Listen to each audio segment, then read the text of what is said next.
más universidad.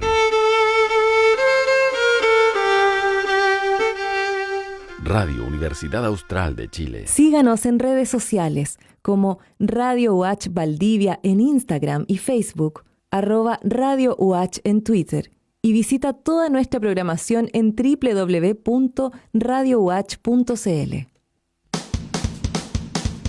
En Radio Universidad Austral de Chile presentamos República de los Ríos.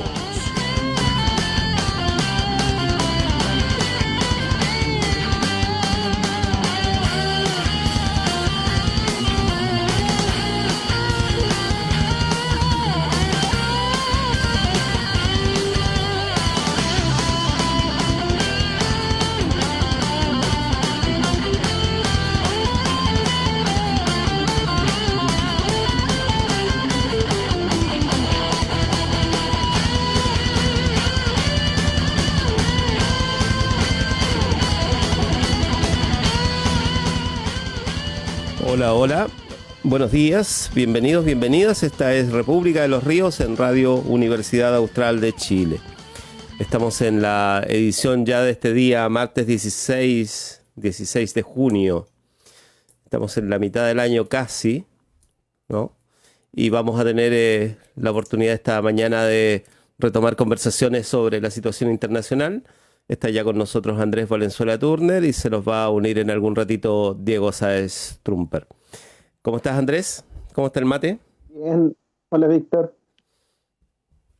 Oye, mirando que no para todo, ¿eh? Es una vorágine de información, por lo menos a nivel internacional, porque el tema de la pandemia vuelve al primer nivel con la situación del brote nuevo. Todavía no se confirma totalmente, pero las cifras ya comienzan a circular del coronavirus en China. Eso Bueno, por un lado. Beijing entró en una fase de cuarentena de nuevo, justamente por ese brote que menciona. Claro. Y lo otro es lo que está pasando en la frontera de las dos Coreas, que incluso hace muy poco hay una explosión que estaba medianamente anunciada horas anteriores de la oficina, que tenía una especie de frontera común en un espacio desmilitarizado de las dos Coreas, y lo acaban de hacer volar, una cosa así, ¿no? O sea, en el fondo son estos especie como de puntos de encuentro que tienen las dos Coreas en la zona desmilitarizada, que sirven de espacio para reuniones y para conversaciones entre representantes de los dos gobiernos. Y Corea del Norte acaba de hacer explotar uno, en el fondo, en señal de protesta, entre comillas, por el tema de unos, bueno, el tema aparente, porque siempre con esto de Corea y la guerra de Corea, que está técnicamente andando, digamos, hay un armisticio, pero no un fin al conflicto.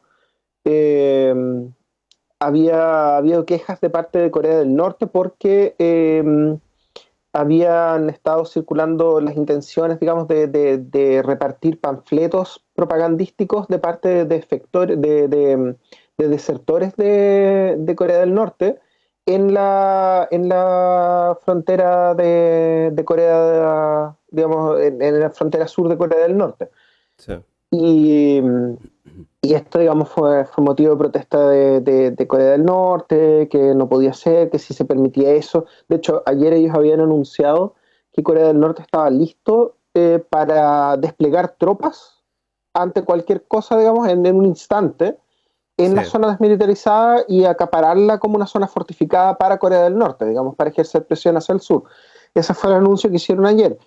Hace un par de semanas habían cortado los enlaces estratégicos, digamos, con Corea del Sur, que son estas líneas de comunicación directa y expedita entre los dos gobiernos, como una especie de teléfono rojo, entre comillas.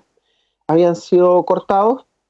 Y así suma y sigue, digamos, esto es parte de una pequeña escalada de acciones por parte de Corea del Norte. Ahora, lo importante es que muchos analistas leen esto como en el fondo una manera de Corea del Norte de hacer presión hacia el sur para restablecer ciertos programas de cooperación económica que existían. Siempre, pese a digamos que oficialmente está toda esta hostilidad entre las dos Coreas, siempre han existido programas de cooperación, siempre han habido, por ejemplo, un montón de programas digamos, de ayuda, por ejemplo, de alimentos desde Corea del Sur a Corea del Norte, y esos programas habían sido suspendidos desde hace algunos meses con estos anuncios que había hecho Corea del Norte de restarse de las reuniones, los fracasos de las mesas de conversación que había propuesto Trump en su momento, digamos, todo ese historial que llevamos desde hace unos año y medio, 2 años, entre Corea del Norte, Corea del Sur y mezclado entre medio de Estados Unidos, habían ido provocando que Corea del Norte se fuera restando de esto, que fuese incrementando, digamos, la dureza del discurso que tiene, sobre todo con el tema de la desnuclearización, y había provocado que Corea del Sur cortara algunos de los programas de ayuda que tienen. Y ahora digamos, entre el tema normal digamos, de abastecimiento que suele afectar a Corea del Norte, sumado al tema de la pandemia de coronavirus y a la falta de flujo de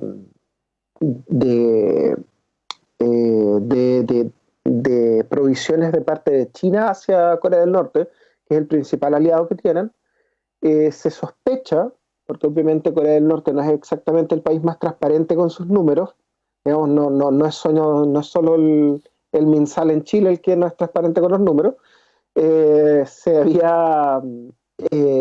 sospecha que habría una ola de hambruna en Corea del Norte. Entonces eso explicaría por qué Corea del Norte estaría recurriendo a este tipo de presiones para reactivar estos programas de cooperación sin abiertamente decir que quiere reactivarlos, digamos, porque no quieren desclasificar las cifras que tienen, no quieren reconocer que habría una situación de hambruna.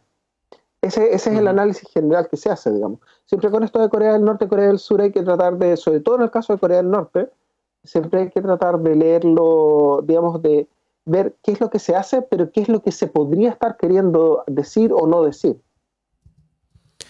Andrés Valenzuela Turner está con nosotros y damos la bienvenida también a Diego Sáez Trumper, que ya está aquí, y ya comenzábamos un poco a enumerar un par de titulares de los grandes del momento, pero además esta semana nos ha traído, bueno, la muerte de un nuevo ciudadano afroamericano en Estados Unidos a manos de la policía en Atlanta. En México entiendo que se abrieron ciudades y de hecho estaba viendo una imagen de una manifestación de los policías en Ciudad de México. Lo de Latinoamérica, tema aparte, no ha cambiado mucho el escenario y se ha agravado un poco más, nosotros incluidos. Así es que tenemos muchísimo tema. Diego, ¿cómo estás? Buenos días, Andrés, Víctor. Sí, está movidito. Como decías, tuvo otra muerte de un afroamericano en Estados Unidos. Y también estaba leyendo que hace poco hubo un incidente fronterizo entre India y China, con 3 soldados del ejército indio que murieron, según reporta Telesur, a piedras y palos, en un choque a piedras y palos. Así que, claro, hay una tensión, parece. Piedra y palo.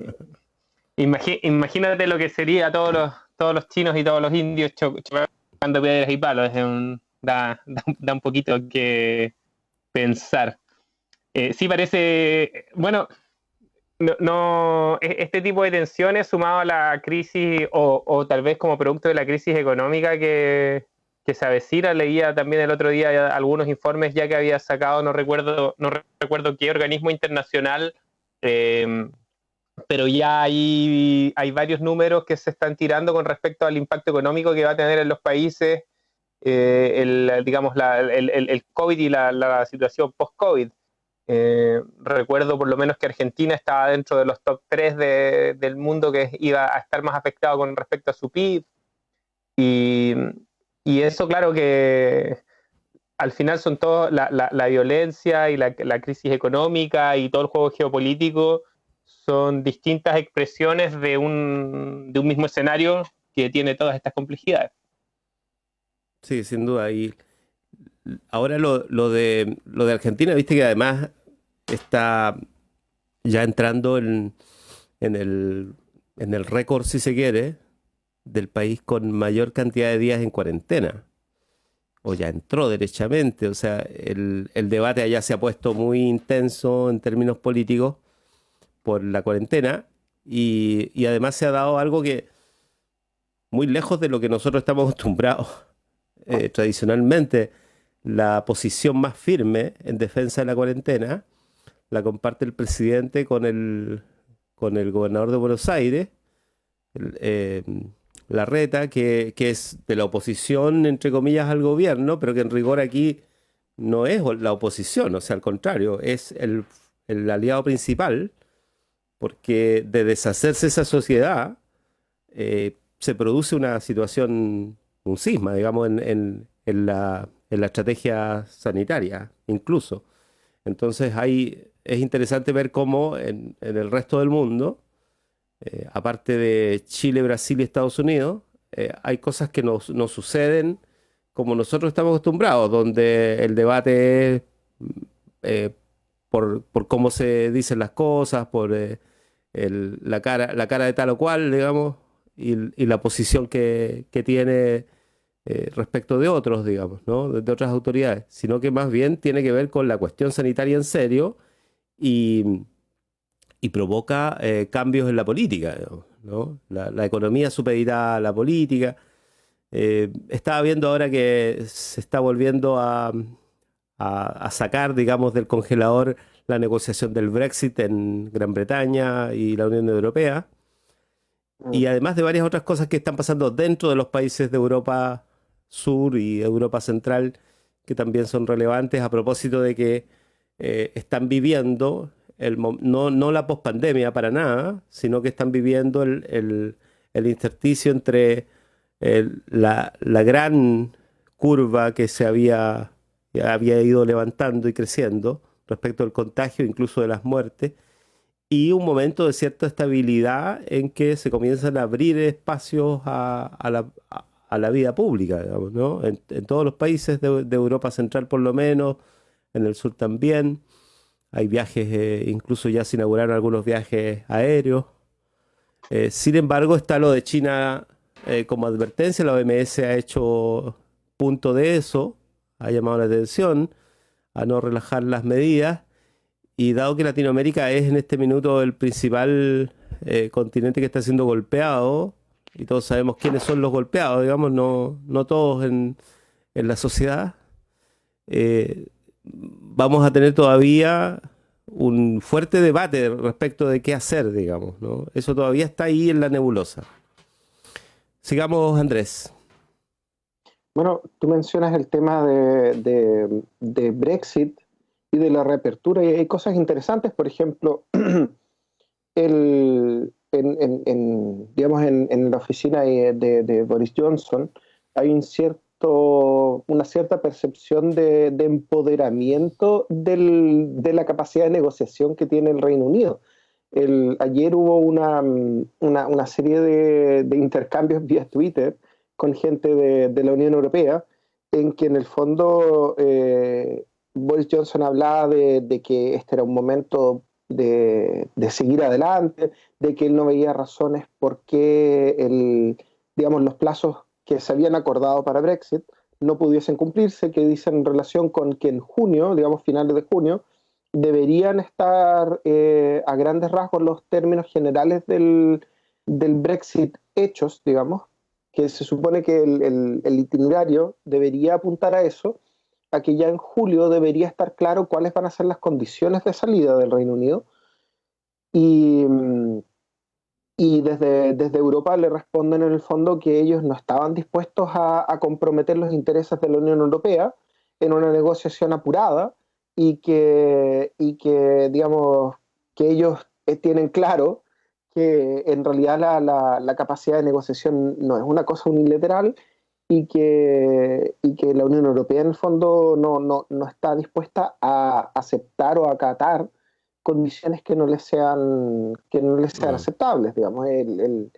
Y ahí hay un tema que no es menor, digamos, que ha sido un discurso permanente de parte del Reino Unido, sobre todo la administración de Boris Johnson, y que tiene que ver con la percepción de bastante ilusa, por decirlo de alguna manera, de la capacidad que tiene el Reino Unido de negociar, como decía. O sea, aquí el discurso que ha permeado desde la administración de Johnson siempre ha sido que esta es una oportunidad para mejorar, digamos, la posición del Reino Unido, para hacer una especie de vuelco desde donde se toman las decisiones de los grandes acuerdos, de las grandes políticas de comercio internacionales, desde Bruselas hacia Londres.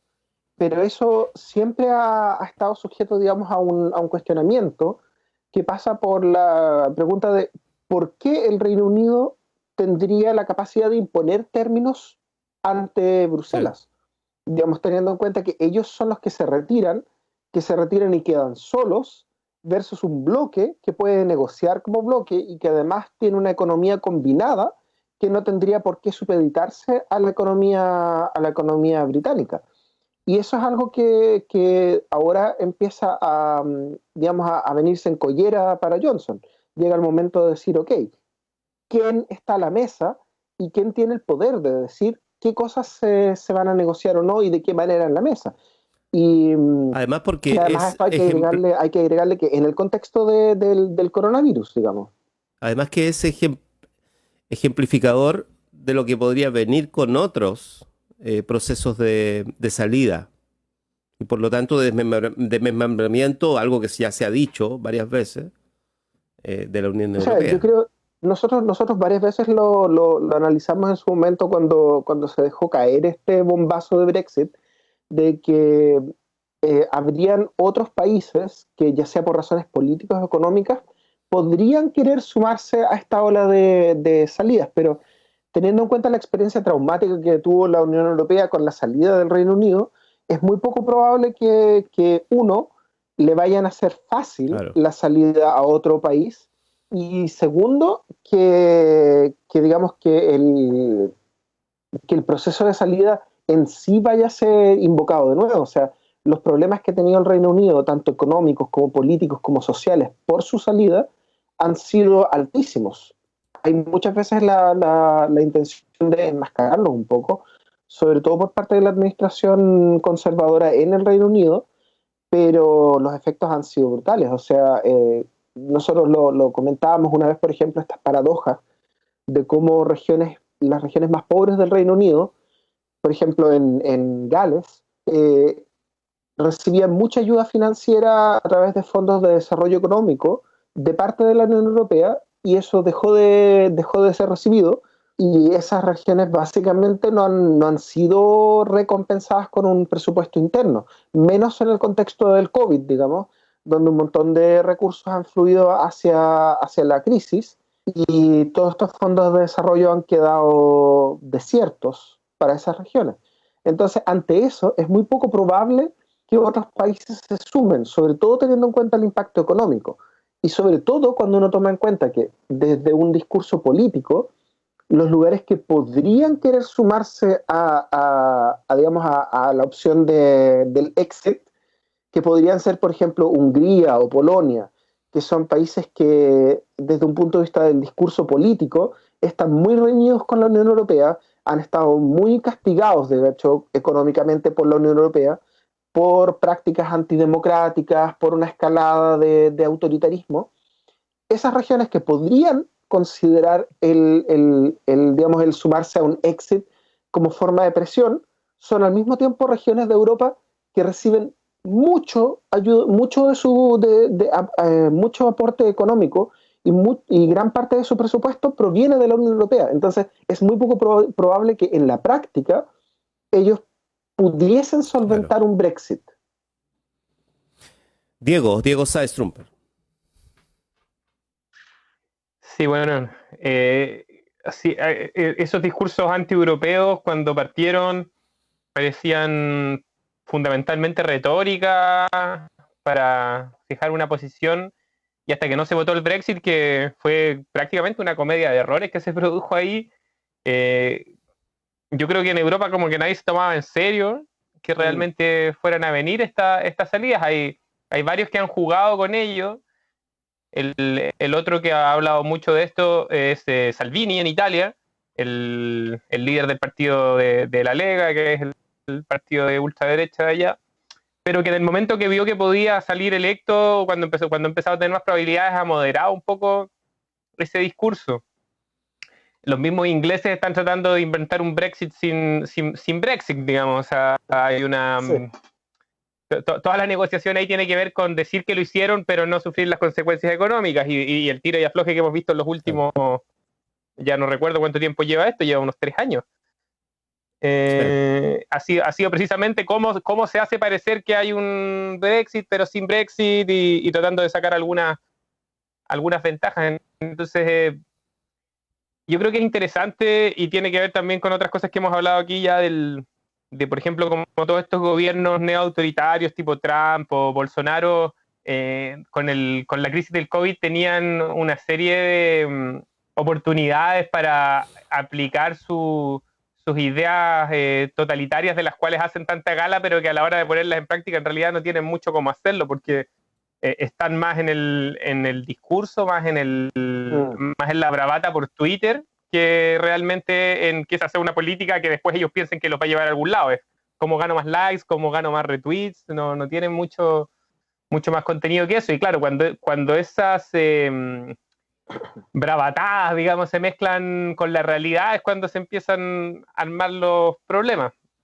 Yo creo que hay que estar atentos a ver qué pasa en ese aspecto, pero podría pasar algo similar con lo que sucedió en Latinoamérica, que después de que los gobiernos que reemplazaron a los gobiernos de lo que algunos llamaron la década ganada o la nueva izquierda latinoamericana, que es un poco más que los bolivarianos, digamos, pero hicieron un montón de esfuerzos por destruir la UNASUR y por destruir toda la coordinación regional que se había armado.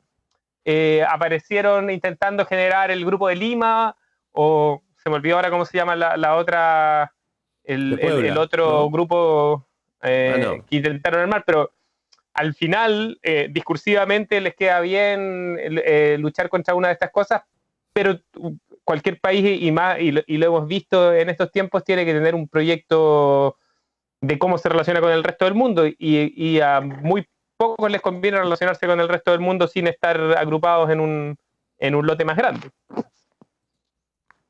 De Correcto. hecho, Andrés, en lo que dice Diego, hay un indicador súper potente de cómo estos discursos son finalmente discursos instrumentales diseñados para apelar al voto del miedo, al voto del descontento, al voto de la inseguridad económica, la inseguridad laboral, social, etcétera, al voto digamos, siempre el voto extremo, pero que finalmente rara vez se traducen en verdaderas políticas, más allá de quizá algunas reformas y algunos discursos rimbombantes. Y es que en el caso de Brexit, por ejemplo, los actores más vociferantes de Brexit eran actores que venían de partidos que ni siquiera operaban internamente, que no tenían representantes. Era UKIP, que no tenía ningún peso político interno, y posteriormente recordemos que se formó este famoso partido del mismo Nigel Farage, del partido del Brexit, que tampoco existe en la práctica. En la práctica nunca nadie ha electo a nadie del partido del Brexit. Entonces son estos títeres, digamos, que son los grandes agitadores, y que es una vuelca de tuerca, digamos, un vuelco de tuerca, porque si uno mira la historia del siglo XX, generalmente cuando existía este discurso ultra, por lo general eran los mismos actores digamos, que utilizaban el discurso, eran los que posteriormente participaban en la pugna del poder. pero Brexit sienta un precedente en el cual existen estos digamos, títeres periféricos, estos proxies, que permiten, digamos, que después los partidos tradicionales puedan salir libres de polvo y paja, porque ellos no eran los que utilizaban el discurso, digamos, ellos pueden limpiarse las manos, pero hay que ver qué tanto se ha replicado también, porque como decía Diego, en el caso de Italia, más que este modelo británico de tener partidos proxy, sí hubo una transformación del discurso. En el caso de Polonia, por ejemplo, que ahora se acercan también elecciones allá, hay una serie de retransformaciones y reconfiguraciones, digamos, recordemos que el partido que había estado en el poder hasta ahora, que era este partido de la ley y el orden, que digamos con ese nombre no cabe la menor duda de cuál es su posición, eh, el principal candidato de la derecha, que es un candidato tremendamente ultra, con un discurso homofóbico brutal, que digamos ya trasciende lo que uno podría decir ultra conservador, se escinde de ese partido, forma un nuevo partido, y ese es el principal candidato de la derecha, digamos, y que es un reendurecimiento del discurso del partido de Ley y Orden, y donde ahí sí ha habido una puesta en práctica de parte del discurso ultra. Digamos, no ha habido una suavización como hubo con el caso de Salvini.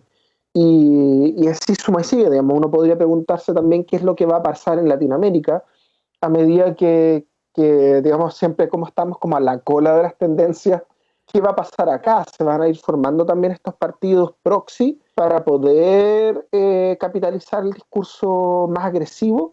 ¿O va a haber una aproximación más, entre comillas, honesta, donde los mismos actores políticos de siempre sean los que reendurezcan su discurso? Hay que ver qué va a ir pasando. Sí, Sobre todo teniendo en cuenta, digamos, la experiencia de Bolsonaro, que es la gran cabeza de la ultraderecha en Latinoamérica, digamos, el gran mostrario. eso te iba a decir, Andrés, que si alguien está haciendo lo posible para que no suceda esto, ¿no? De que se junte la ultraderecha y constituya y desgaje, ¿no? Espacio político electoral a las derechas tradicionales, eh, es el propio Bolsonaro. O sea, el ejemplo de Bolsonaro es- es claramente el cuco que viene, digamos, para muchos. Y la salida, te lo mencionaba recién, esto de la unidad generada en Argentina, Rodríguez Larreta, con Alberto Fernández, Mm.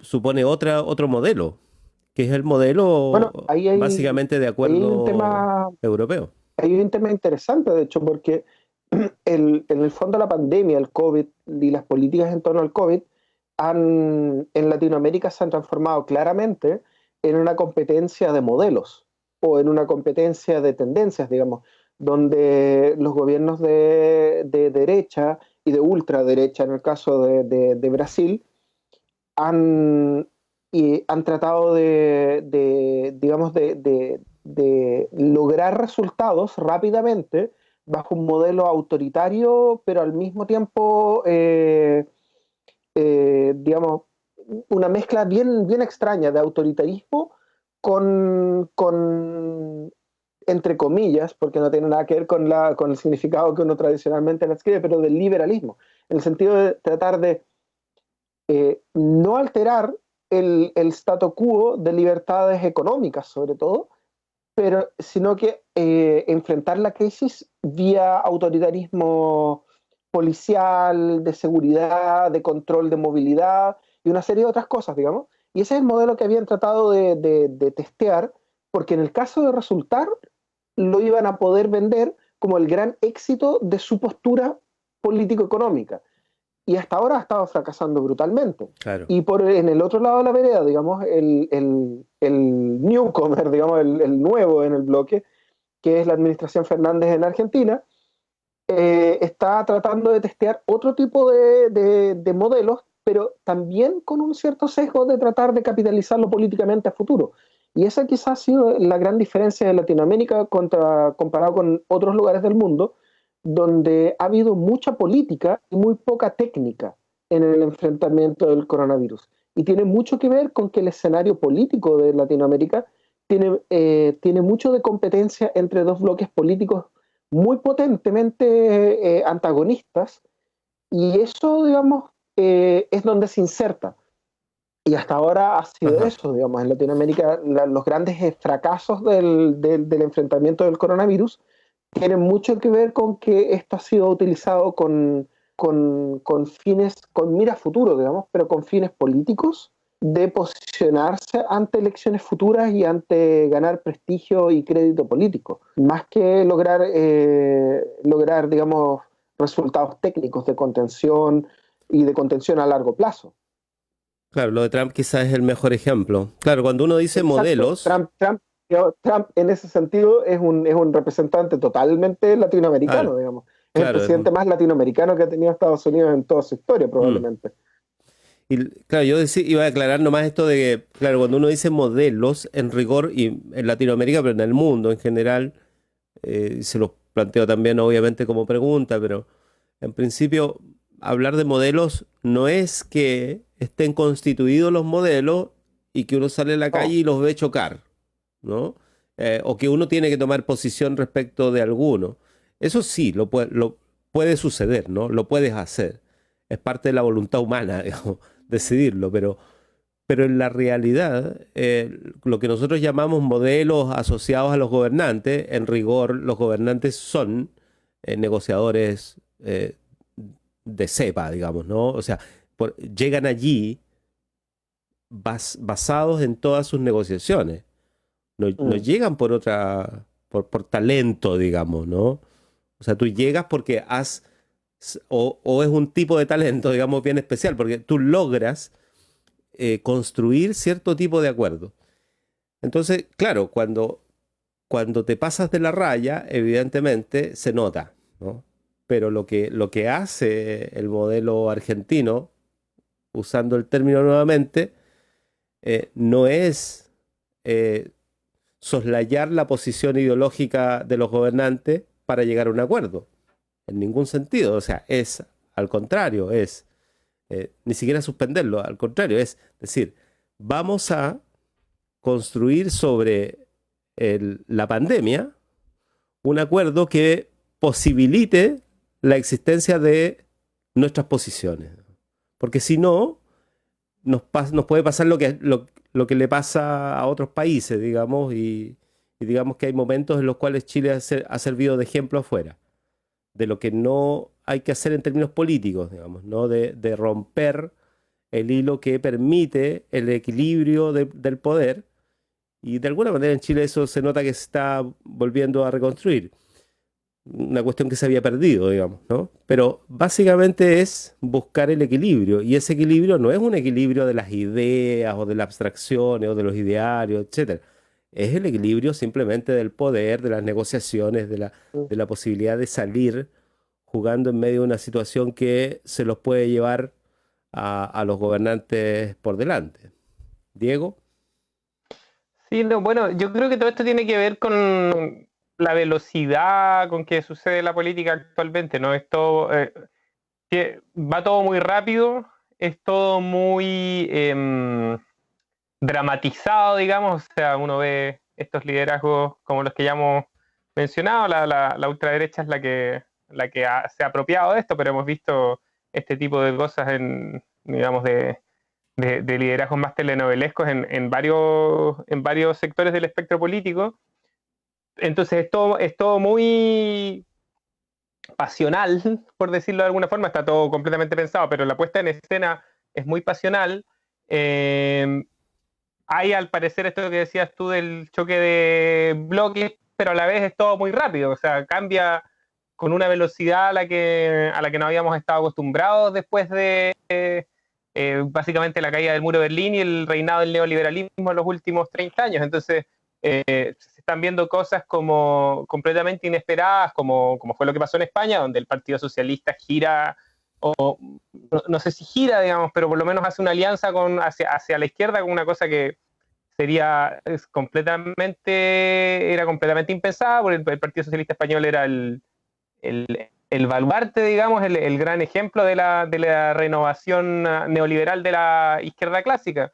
Vimos hace poquito, de hecho creo que tú me compartías, Víctor, el otro día, lo que está pasando en Francia ahora con también el Partido Socialista ya que venía muy en picada, haciendo una lanza que va desde los ecologistas, comunistas, digamos, se juntaban, creo que estaban los trotskistas o algunos grupos trotskistas, me imagino que habrán varios,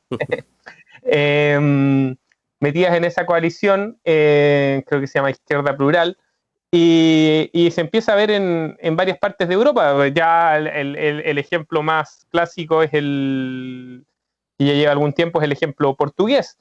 Entonces, se empiezan a ver estos cambios y a la vez la política pareciera que cada vez más agarra este tono, esta puesta en escena, digamos, que apela única prácticamente y fundamentalmente a los sentimientos y a los miedos, que es la cosa que ha sabido explotar también toda la nueva derecha, que tiene un hilo conductor muy claro, que es una especie de internacional fascista que lidera Steve Bannon, que es el asesor de Trump, o era el asesor de Trump, ahora en teoría no están juntos, pero que tiene un manual bastante definido. O sea, si uno lee cómo se han implantado estas nuevas derechas extremas en los países, han seguido un hilo, digamos, un guión bastante establecido. Entonces, claro, vemos cómo por el otro lado se empiezan a dar algunas transformaciones para enfrentarse en esto, pero al final la profundidad que tienen esta, aunque pareciera todo muy intenso, cómo se refleja esto en la sociedad es bastante poco claro, digamos. O sea, vivimos en una época de movimientos de masas que son inorgánicos.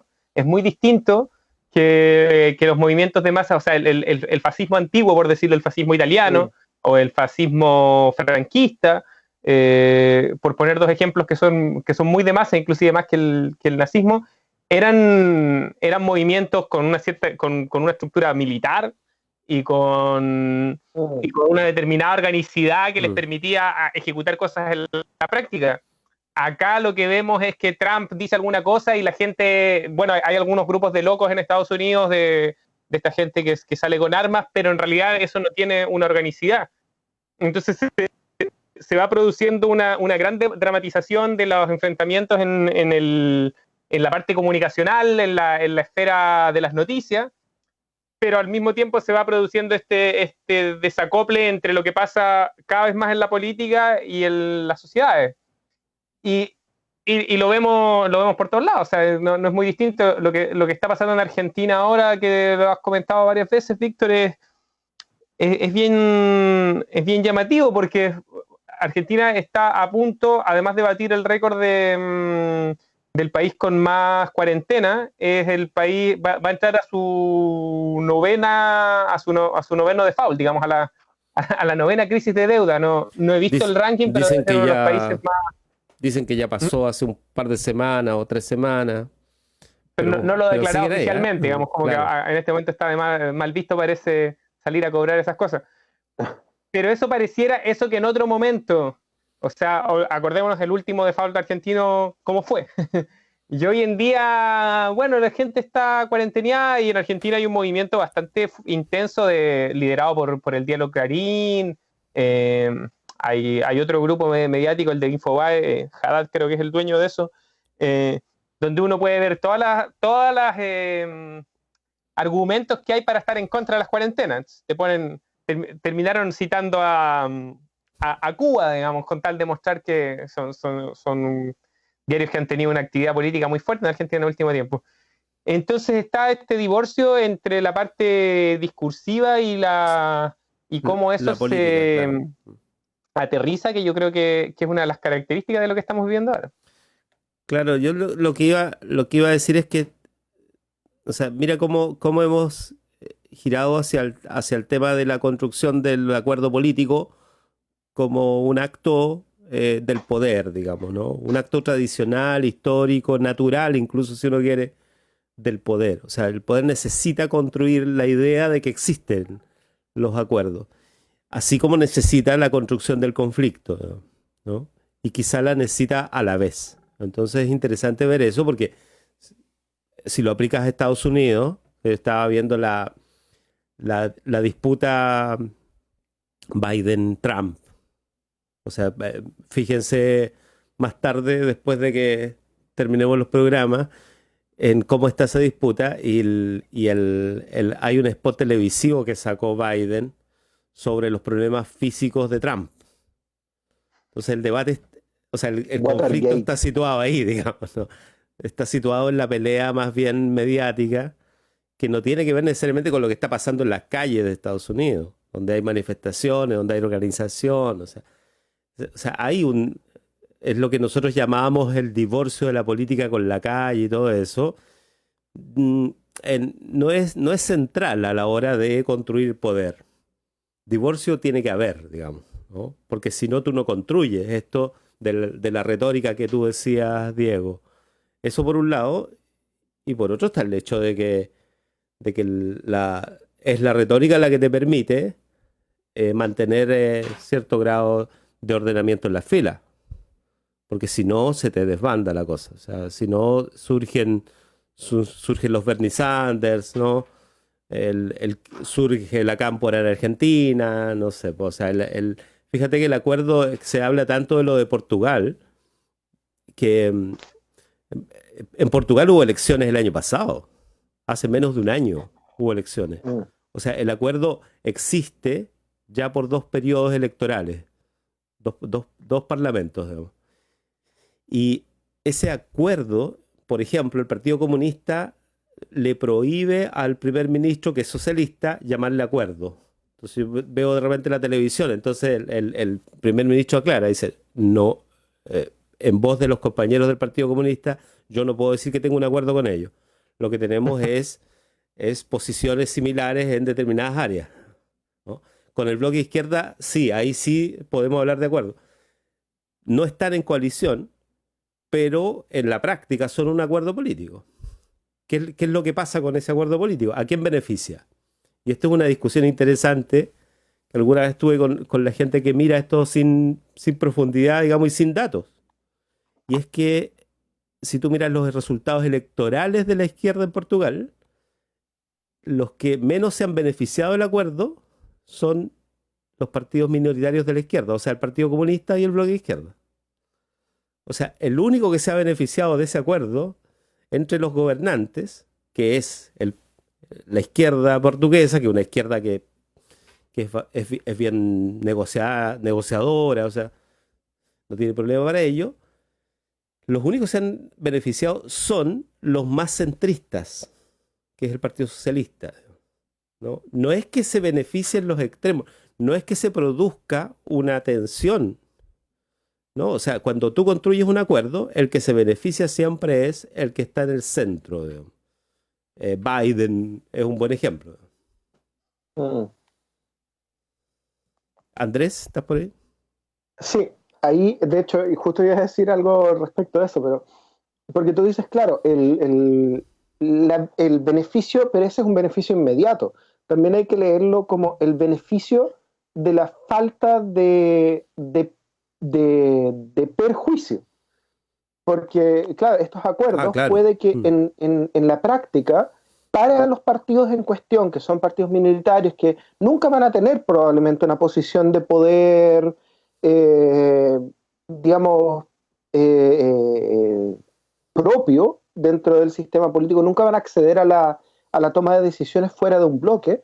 Claro, para ellos puede que el beneficio se vea como minoritario, pero también hay que leer que hay otro beneficio, que es la falta de acceso al poder de la otra posición. Y eso es en la gran máquina política, digamos, también es un beneficio menos evidente. Se le llama unidad a eso. Pero, ¿qué pasa cuando sucede lo inverso, digamos? ¿Y qué pasa cuando sucede lo inverso? Es Trump, es Duterte, es el caso de Hungría, es el caso de Polonia, es etcétera, etcétera, digamos, el caso de Bolsonaro, en que si es que llega a producirse la otra situación, se retroceden un montón de elementos que se habían avanzado socialmente. Y uno lo ve en qué es lo que sucede, por ejemplo, en Estados Unidos, donde digamos, el acceso de Trump al poder no solamente ha sido un acceso de la derecha o del sector conservador, sino que además ha supuesto el poner en peligro una serie de conceptos y de plataformas que se consideran, digamos, muy transversalmente, incluso, quizás salvo por los extremos, como avances sociales. Por ejemplo, el estado de los derechos de minorías sexuales, el estado de derechos de género, sobre todo de lo que se había ido avanzando, por ejemplo, en derechos de reproductivos en Estados Unidos, ahora está en peligro. Entonces, cuando uno mira qué es beneficio o no beneficio, también tiene que ver con salvaguardar ciertos bastiones que se consideran como avances sociales. Y eso digamos, no deja de ser relevante, porque puede que yo no gane como bloque político, pero hay una cierta, entre comillas, responsabilidad de ciertos sectores de salvaguardar los avances que se han ido produciendo y evitar que eso se retroceda, digamos.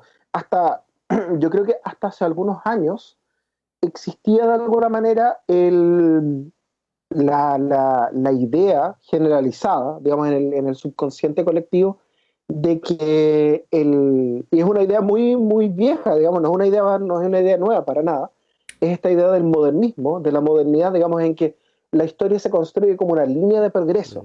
Y esa idea había quedado trasplantada de facto a lo que uno podría considerar, digamos, el avance de las libertades sociales o de las libertades civiles. Y se había aceptado implícitamente el discurso de que la historia de las libertades civiles en las sociedades, por lo menos en las sociedades occidentales, era una de progreso, digamos, lineal, en que lo que se iba consiguiendo iba quedando archivado y era, digamos, estaba cincelado en piedra. Eso ya estaba listo. Lo conseguimos. Bravo. Un aplauso para nosotros, una fiesta de celebración y sigamos avanzando. Pero, digamos, desde Trump, desde Brexit, quedó brutalmente patente el hecho de que eso nunca estuvo en bronce, digamos, nunca fueron letra permanente.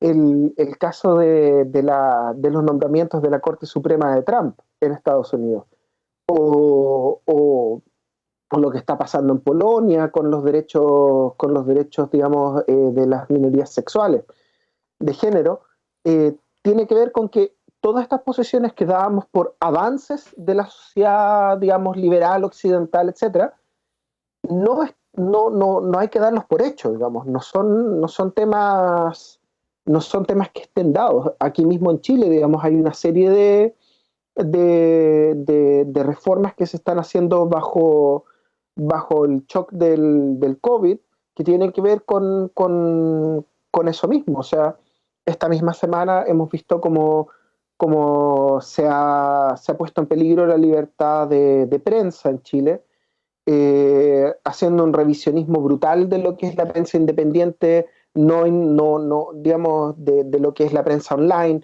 la prensa independiente, los actores freelance, que ahora ven en peligro su actuar, y que todo eso son temas que uno quizá el año pasado uno habría dado por hecho de que, eso está, no se toca. Pero aprovechándose de una crisis que no tiene nada que ver con el tema, se da pie atrás en una serie de libertades civiles que no deberían ser tocables.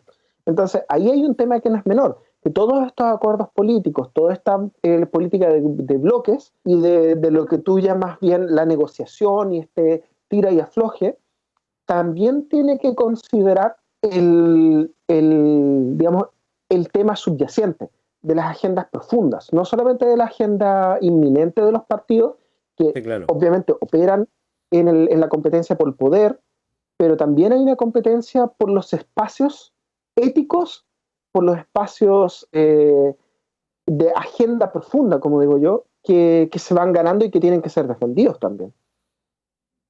Andrés Valenzuela Turner está con nosotros y Diego Sáez Trumper. Nos quedan poquitos minutos. Hagamos un minuto ya de resumen final.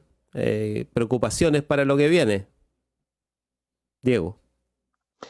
Eh, Hablar de preocupaciones, hacer una lista de preocupaciones en este momento es un poco complicado, yo creo. Eh, no, bueno, yo creo que una de las cosas que va a marcar el futuro cercano es lo que está sucediendo en Estados Unidos. Lo hablamos creo la semana pasada o la antepasada. Biden ha tenido que aparecer un poco, ha tenido que descuarentenearse para, Sí. para salir a jugar un poco en la situación. Uno de los grandes apoyos que tuvo Biden desde el principio, de hecho, uno de los electorados que le permitió derrotar a Sanders es el voto negro, digamos, el voto afroamericano, que viene, entiendo, de su Obama. colaboración de que él fue vicepresidente de Obama y que de ahí viene esa conexión. Pero hasta ahora hemos sabido poco de lo que pasa de lo que está pasando en Estados Unidos. Es muy difícil realmente saber qué es lo que va a pasar en estas votaciones, porque además, dado que el sistema norteamericano no es un sistema de mayoría, Trump es presidente sin haber sacado la mayor cantidad de votos, creo que casi un millón de votos de diferencia con Hillary Clinton la última vez. Es muy difícil saber lo que va a pasar allí. Lo que sí sabemos es que Trump está tirando la casa por la ventana, es el país que está, creo que después de Japón, que está poniendo el paquete más grande de reactivación económica en el mundo y bueno, comparado con su Producto Interno Bruto, eso significan muchos billones de dólares. Y eso seguramente va a tener tanto la reactivación o la no reactivación en Estados Unidos como el resultado final de esa elección va a tener un impacto muy grande en lo que pase en el resto del mundo. No, estos cambios, por supuesto, que no son inmediatos ni mucho menos, pero así como la elección de Trump marcó un cierto camino que fue acompañado por los Bolsonaro, por la subida de las extremas derechas en Europa, su caída podría implicar algo parecido. El gobierno de Bolsonaro en estos momentos está en una situación muy débil, no sé cuántos pedidos de impeachment ya acumula, no sé todavía si es que hay acuerdo político para hacer eso, pero si cayera, si no ganase Trump y Bolsonaro sigue en este camino, sería bastante simbólico la derrota de ese modelo. Lo cual, por supuesto, no implica que vaya a ser superado por un modelo mejor. Claro. No hemos visto, y un poco lo que tú decías de Argentina, bueno, Fernández está intentando como retomar algo de lo que fue la izquierda latinoamericana de la primera década de este siglo, pero está todavía bastante lejos y yéndose a default y todo está bastante lejos de ser un modelo que se pueda exportar. Así que las preocupaciones yo creo que son bastante abiertas todavía. Gracias, Diego. Andrés. Bueno, a lo que dice Diego, hay que sumarle que en caso de caer, habría que ver también, quiénes caen con ellos, digamos, si es que llegara a caer este nuevo modus operandi de la ultraderecha, qué sé yo. Y lo otro es que ya se destapó la olla, digamos. O sea, ya quedó en evidencia que hay un tremendo pozo de capital político disponible para quien logre capturar el imaginario colectivo de un grupo reaccionario tremendamente vulnerable a manipulación política, que es ese gran electorado xenófobo, homófobo, con gran inseguridad laboral, etcétera, etcétera. Entonces es un pozo esperando a ser capitalizado de nuevo. Y ahí hay un tema que, de hecho, pensaba cuando Diego hablaba de esta diferencia entre los antiguos fascismos, los originales, digamos, y este neofascismo, también hay otra diferencia que tiene que ver con qué tan abierto es el discurso. Los fascismos originales, sobre todo el italiano y el alemán en su momento, eran tremendamente abiertos con su discurso. O sea, ellos decían, el problema son los judíos y hay que eliminarlos, y con eso capturaban el voto y la imaginación y el miedo colectivo. Pero eran muy abiertos con eso. Este neofascismo utiliza mucho lo que en inglés le llaman dog whistle, digamos, el silbato de perro. que es utilizar un discurso que, digamos, a primera vista, en su forma evidente, no tiene ningún problema. Es un discurso que no está diciendo nada relevante o nada problemático, pero que la lectura que un cierto público, que es su público objetivo real, va a hacer, tú sabes que va a ser lo van a leer de otra manera. Y esa es la herramienta más potente que ha utilizado Trump. Sobre todo Trump, digamos, ha utilizado mucho este silbato de perro. Él cuando, por ejemplo, habla de China, él puede que diga algo que es completamente inocuo, pero él sabe que digamos, su base de apoyo profunda lo va a leer de una manera que lo va a interpretar como xenófoba o como de alguna manera, digamos, mucho más extrema de lo que se lee a cara descubierta al discurso. Y esa herramienta no va a irse, porque esa herramienta es tremendamente potente, digamos, y esa es la herramienta que me llama la atención en este mundo, digamos, post-Trump, en que aún si es que Trump fracasa, el silbato de perro va a quedar instalado como una herramienta política tremendamente potente y que es capaz de reactivar probablemente a esta base electoral y esta base de crédito político abierto que no se va a ir para ningún lado. O sea, aunque caigan los movimientos políticos y los líderes políticos que hacen uso de ello, estas bases no van a desaparecer tan fácilmente y van a seguir estando ahí. Entonces va a depender mucho el mundo post-Trump, entre comillas. Estamos siendo bien, digamos, generosos con decir que viene un mundo post-Trump luego, pero va a depender mucho también de cómo se movilicen los electorados que se contraponen al discurso de los nuevos fascismos. Si esos electorados logran movilizarse de manera efectiva y van a las urnas y ejercen su poder político, puede haber un reequilibrio que de alguna manera se aleje un poco de esta tendencia en alza que han tenido las ultraderechas. De lo contrario, siempre va a estar la tentación de capitalizar el extremo, de capitalizar el discurso xenófobo, homófobo, etcétera, digamos, ultranacionalista. Bueno, nos tenemos también que comprometer para seguir esta conversación porque sin duda que es más larga y hay mucho que conversar. Cuando partimos hablando del Brexit, que nos tomó varios minutos, el Brexit lleva ¿cuántos años? 5 años más o menos en el primer plano, ¿no? Por lo menos en varios de los principales periódicos de Europa. Y no ha cambiado gran cosa, digamos, el debate. Y no olvidemos que esto además tiene un episodio crucial al inicio que tiene que ver mucho con la prensa, ¿no? Y el uso de la que se llamó precisamente a propósito de ello, la posverdad. Entonces, quizá los procesos que estamos viviendo son todavía esos, ¿no? Los de hace 5 años atrás. Y en la política internacional eso se nota mucho más claramente que en otros aspectos de la actualidad donde vivimos mucho más de la contingencia. Así que muchas gracias también por esa continuidad de estas conversaciones, estimados Andrés Valenzuela Turner y Diego Sáez Trumper. Nos reencontraremos. Nos Gracias. vemos. Chao, chao. Bien, pues gracias.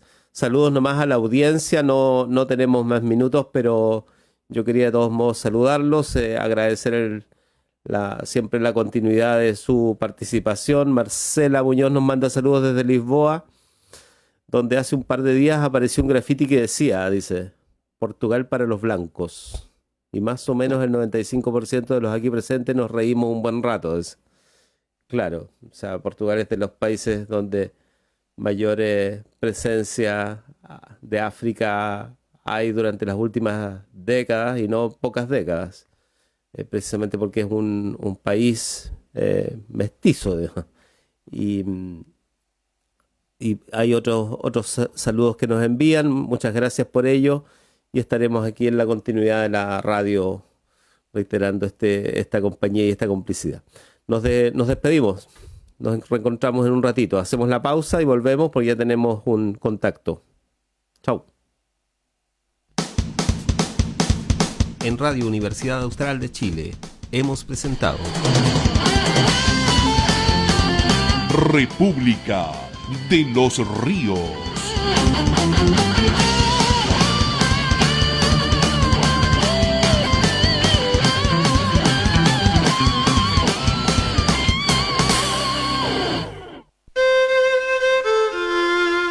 Más comunicación.